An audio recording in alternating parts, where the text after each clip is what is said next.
안녕하세요. 맥킨의 지혜투자클럽입니다. HLB.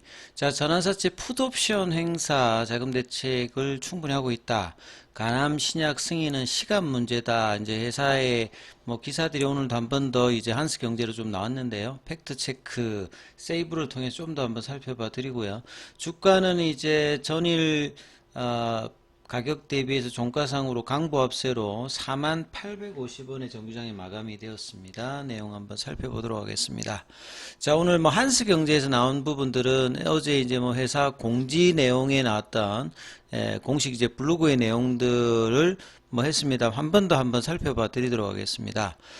자, 38회차 전환사채 풋옵션이 366억 정도 이제 행사가 되었죠.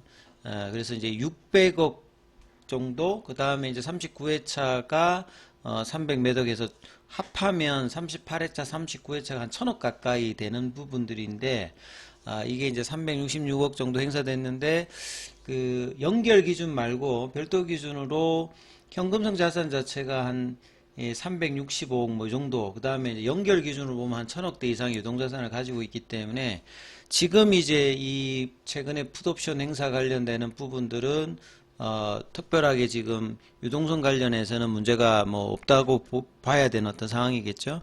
그래서 풋옵션 상한과 관계없이 현재 진행 중인 사업이 병행할 수 있도록 자금과 대책은 충분히 준비되어 있다. 그러니까 지금 진행하는 자금은 처리가 되는데 이후에 이제 풋옵션 행사가 추가로 되었을 때 어떤 대책은 필요하겠죠. 보통 이제 이런 부분들은 채권 같은 경우는 차한 발행을 한다든지 하는데 이제 뭐 CB나 BW 같은 경우에는 이제 신용 등급하고 상관없이 이제 하는 부분들이니까 사모를 주도를 했기 때문에 이 부분들이 뭐 언제든지 또 여건에 따라서는 뭐 나올 수 있는 어떤 그런 부분들도 이 워딩에는 이제 뭐 고려가 된다.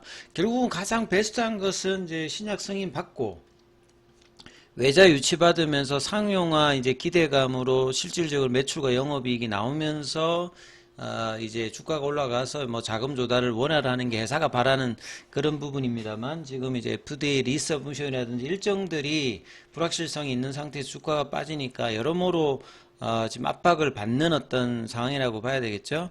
그리고 황서제약은 더 이상 CMC 문제가 발생하지 않도록 두 번을 받았기 때문에 지금 이제 리서브션 과정에 시간을 요하는 부분들로 계속 이제 되고 있는데 9월 달이 이제 결국 가장 이제 골든 타임이라 보면 이제 9월 달이 될 수 있는 어떤 부분들입니다. 그래서 뭐 이후에 이제 다른 이제 리라프라트리 관련되는 부분들은 시장에서 크게 지금 영향을 주고 있지 않는 상황이고 그러니까 자금 조달에서 이제 이전에도 뭐 유증 관련되는 부분들을 여러 번 그 트랙 레코드가 있기 때문에 걱정하지 않아도 된다 이렇게 선을 그었다고 했지만 이거는 뭐 알 수 없는 부분들입니다. 그래서 뭐 유증보다는 시비나 전환사채 이런 부분으로 될 가능성은 뭐 올해는 없다 하더라도 올해가 넘어가게 되면 내년도에는 또 이제 부상하는 뭐 사항이다. 이 부분들을 이제 우리가 팩트 체크를 하기 위해서 좀 살펴봐야 되는 부분들은 요게 이제 38회차거든요. 이번에 이제 조기 상한 행사 관련되는 부분은 366억입니다. 하지만 남아있는 부분에서 풋옵션 행사는 계속 할 수 있거든요. 3개월마다 계속 할 수 있으니까 10월 달이죠. 그러니까 9월 달까지는 그 항서제약 중심의 리서브미션을 어떻게 하느냐에 따라서 주가 변동폭이 있고 9월에 이제 EMA 뭐 신청이라든지 리라프라티립의 프리 NDA 그 다음에 뭐 테라피틱스의 미국 임상 관련돼서 약물 투여 완료 여러 이제 모멘텀이 있기 때문에 9월 달에 주가의 어떤 영향에 따라서 10월 행사 관련되는 부분은 안 할 수도 있는데 이제 9월 달까지 뭔가 시장의 어떤 기대감들이 다시 한번 뭔가 불확실성이라든지 뭐 제대로 어떤 타임 스케줄대로 되지 않는다라고 하면 여기에 풋옵션 행사 관련되는 부분들도 영향을 받을 수 있죠. 그리고 38회차는 이렇습니다만 39회차도 있거든요. 예, 39회차를 HLB 쪽 한번 이 부분도 같이 한번 살펴봐 드리면 자, 이 부분들이 HLB로 검색을 하시게 되면 작년도로 해서 자 보면 38회차가 600억이죠. 그럼 이번에 이제 뭐 300억 중반 했으니까 한 250억 정도 남았잖아요. 그 다음에 또 330억이 있습니다. 그럼 남아있는 게 지금 한 600억 가까이 된단 말이에요. 그래서 38회차는 10월 달에 풋옵션을 또 행사할 수 있는 시기에 들어가고요. 39회차 같은 경우에는 요 조기 행사 옵션이 언제부터 되냐면 11월 달부터입니다. 그러니까 지금 10월 달, 11월 달에도 그러니까 9월 달이 왜 중요하냐면 여러 모멘텀을 하고 있고 그래서 주가가 올라가게 되면 이런 부분에 부담이 줄게 됩니다만 9월 달에도 리서브션 관련되는 부분이나 기타 이제 지금 회사가 내세우고 있는 모멘텀 관련되는 부분들이 주가에 영향을 안 준다라고 하면 풋옵션 행사 관련되는 부분이 10월, 11월, 내년 1월, 2월 계속 이제 남아있는 잔량 600억 관련되는 부분이 되면 이 부분들은 이제 대책을 보통은 이제 대체 이제 3호로 뭐 다시 또 시비를 발행하는 형태가 될 가능성이 좀 높아지기 때문에 이런 부분들이 결국 자금 조달이라고 보면 불확실성 해소에서 유동성 공급이니까 뭐 장점도 있습니다만 결국 또 향후에는 오버행 이슈로 또 이제 주가에 따라서 영향을 줄 수 있겠죠. 그러니까 밑단에서 전환사채가 추가적으로 발행한다면 행사가 자체가 낮기 때문에 이런 부분들도 주가에는 또 부담을 주는 또 단점도 영향이 있다 이렇게 또 보셔야 되는 부분들도 있습니다. 자 그리고 오늘 항서제약 같은 경우에는 0.36% 여전히 뭐 60위안에서 견조한 흐름을 한 1주 넘게 지금 유지를 해주고 있고요.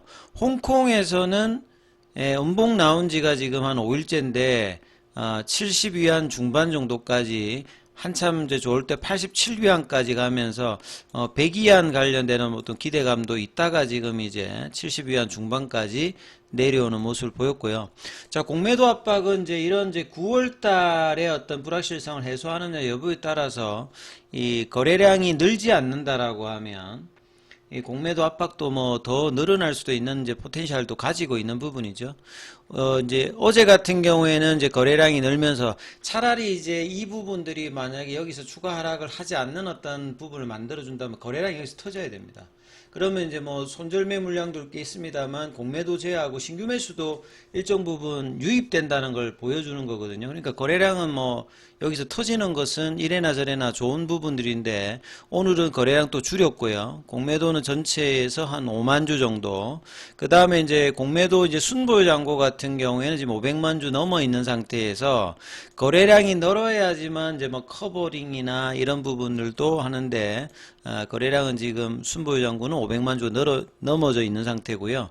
그 다음에 오늘도 보면 신규 이제 대차 거래가 다시 또 65만 주가 체결이 됐거든요. 그러니까 이 부분들은 이제 여차하면 또 공매도 때릴 수 있는 물량으로 이제 8월 4일에 보시게 되면 상한을 어느 정도 하고 난 다음에 다시 내리는 거죠.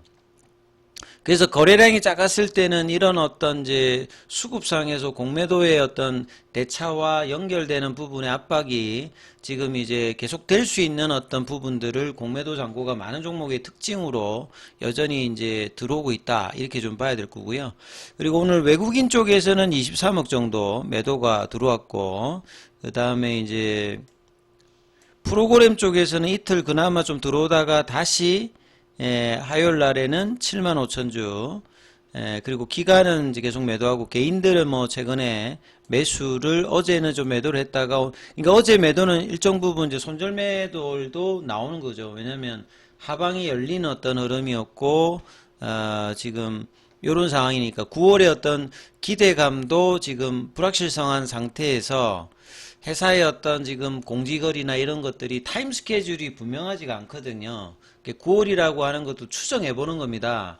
이 시스템 업데이트 관련되는 부분들이 가장 시간이 많이 걸리는 요인이니까 멸균이나 뭐 유관검사보다는 밸리데이션이라도 이런 시간이 많이 걸리기 때문에 6개월 정도면 특별한 일 아니면 이제 마무리가 될 수 있는 어떤 구간이고, 이거보다 더 요하면 뭐 연말이나 내년 초까지 넘어가면 이게 CRL 발행하고 난 다음에 1년 안에는 처리를 해야 됩니다. 안 되면 이제 위드 드로우 관련되는 부분까지도 시간이 가면 갈수록 또 나오죠. 왜냐하면 데이터라는 값 자체가 언제 나오느냐, 그리고 준비해서 넣는 기간이 지금 3월 달에 CR이 나왔으니까 내년 3월이 딱 1년이잖아요. 그럼 지금 8월 달이니까 9월달, 10월달, 11월달, 12월달 하면 지금 한 6개월, 뭐 7개월 이 정도 남아있는 부분이거든요. 그러니까 시간이 뭐 많이 남았다가 아니니까 타임 스케줄이 사실 나와야 되는데 이런 부분에 대해서 뭐 영업 비밀이다 하면서 구체적인 어떤 그 기간들이 언급이 없기 때문에 타이베이 미팅 이후에도 이제 이런 부분이 안 나오기 때문에 사실상 뭐 회의록 공개 같은 경우에도 이게 의무가 아니니까 얘기를 안 해주면 알 수가 없기 때문에 자, 이 9월달 전까지 항서제약이든 HLB든 어떤 이야기를 하느냐가 지금은 굉장히 뭐 중요한 국면이다 이렇게 말씀을 드려야 되겠죠.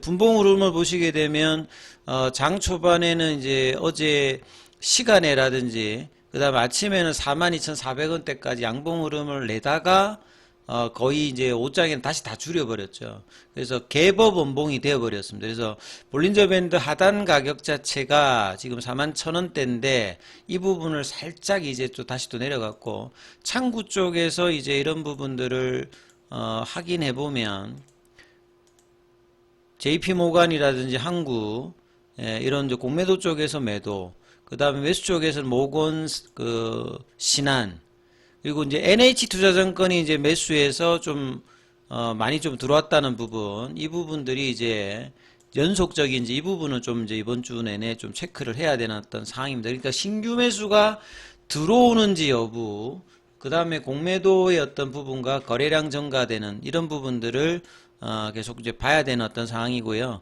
이 3월달 저점 46,500원을 이탈했기 때문에 이 기간이 길어지면 이제 46,500원도 이제 저항대로 이제 작용하는 거죠. 본래는 이제 FDA 기대감에서 이제 이런 부분을 본격화하는 어떤 가격대가 65,000원인데 지금 이제 46,500원도 이 가격도 이제 단기 저항대로서 이걸 이제 회복을 빨리 해주느냐 아니면 이제 시간이 걸리느냐, 이게 이제 단기적으로 가장 중요한데 아직은 이런 부분들을 이탈하고 난 다음에 페일 과정을 거쳐서 못했기 때문에 휩소의 과정도 일단 아니고 지금 일단 하방이 열린 상태에서 하기 때문에 이거를 돌려주는 양봉 기준봉이 언제 나오느냐를 뭐 지켜봐야 되는 어떤 상황이다 이렇게 좀 보셔야 될 것 같습니다. 자, 장중에는 무료 텔레그램 방이 운영되고 있습니다. 링크되어 있는 부분 참조해 주시고 입장 문의는 문자 남겨주시면 안내 드리고 있으니까 참조하시면 될 것 같고요. 자, 계열 종목에 관련되는 부분들은 이어지는 영상에서 살펴드리도록 하겠습니다.